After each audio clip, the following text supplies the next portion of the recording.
नक्सली हमले में 22 जवान शहीद हो गए, जबकि एक अब भी लापता बताया जा रहा है। कल देर शाम गृह मंत्री अमित शाह ने दिल्ली में एक हाई लेवल मीटिंग की, जिसमें गृह मंत्रालय के तमाम बड़े अधिकारियों के साथ इंटेलिजेंस ब्यूरो और सीआरपीएफ के अधिकारी भी शामिल हुए, क्योंकि छत्तीसगढ़ में हुए हमले के बाद पूरे देश का सवाल ये है कि नक्सल आतंक के खिलाफ निर्णायक लड़ाई कब होगी।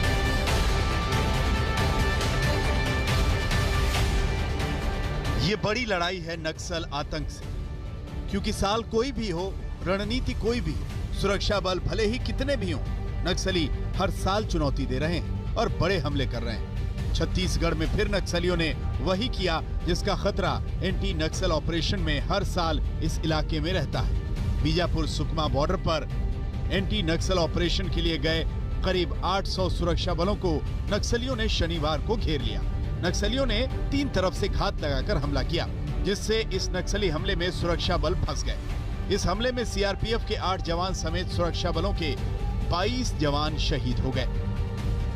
लगभग 4 घंटे तक के लगातार फायरिंग हुई है और नक्सलियों को बड़ा नुकसान हुआ है। हमारे जवान भी शहीद हुए हैं, अभी मिसिंग हुए हैं, तो उसके बारे में पूरे आंकड़े अभी आने बाकी हैं। टीम निकली हुई है और मैं उनके परिवार के प्रति संवेदना व्यक्त करता हूं। साथ ही इनकी जो शहादत है वो बेकार नहीं जाएगी और पूरी ताकत के साथ लड़ेंगे। और जहां तक की बात नक्सलियों की है, वो अपने अस्तित्व की आखिरी लड़ाई लड़ रहे हैं। छत्तीसगढ़ में बीजापुर सुकमा का बॉर्डर घने जंगल और पहाड़ियों से घिरा टेकमगुड़ा का इलाका। नक्सली हमले के इस ग्राउंड जीरो तक आज तक की टीम पहुंची तो सामने ये हाल था, जिसे देखकर कोई भी काम जाए। 2 किलोमीटर के इलाके में शहीद जवानों के शव जगह जगह पड़े थे। तब तक वहां पर कोई रेस्क्यू टीम भी नहीं पहुंच पाई थी।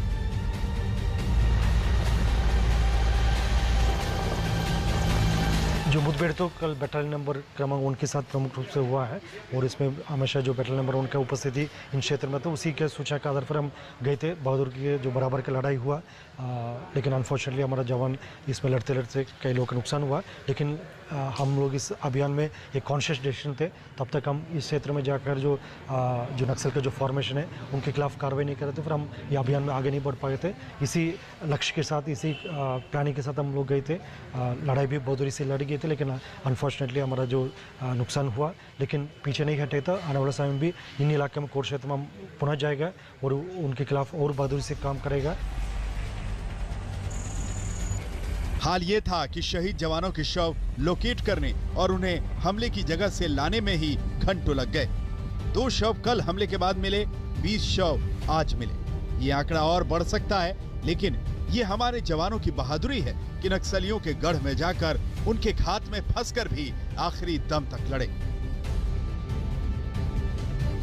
बीजापुर सुकमा बॉर्डर पर यह नक्सली कमांडर माडवी हिडमा का गढ़ है, जिसकी तलाश में ही सुरक्षा बल गए थे। लेकिन हिडमा की बटालियन को इसकी जानकारी मिल गई थी। उसके पास मशीन गने, रॉकेट लॉन्चर और दूसरे हथियार थे और सुरक्षा बलों पर घात लगाकर हमले के लिए करीब 400 नक्सली तैयार थे।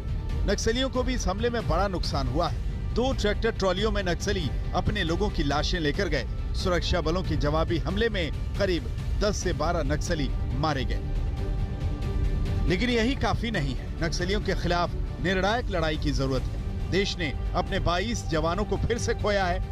इस बड़े हमले के बाद गृह मंत्री असम में चुनाव प्रचार को बीच में छोड़कर तुरंत दिल्ली लौटे हैं। उन्होंने छत्तीसगढ़ के सीएम से बात भी की है। दोनों ओर का नुकसान हुआ है, हमारे जवान शहीद हुए हैं।